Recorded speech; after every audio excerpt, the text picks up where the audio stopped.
daɗi. Masoya ne za su yi aure. Masoya ne za su yi aure. Bari ki shiru ki fito ki faɗa masa martabar da take aure.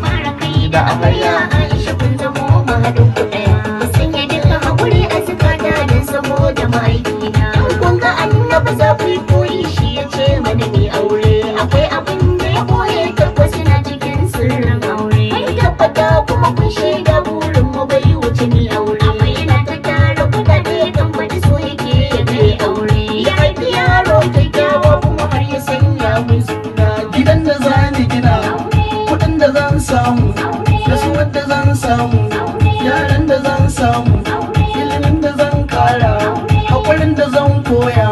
Isma'il Ahmad ya ce in wake ango in nazo, sakon shi ne kuma sai na kai. Isma'il Ahmed ne mai kuɗi don amanar dangata. Albishirin kuma soya za mu raka ku yau ɗakin aure. Mu ba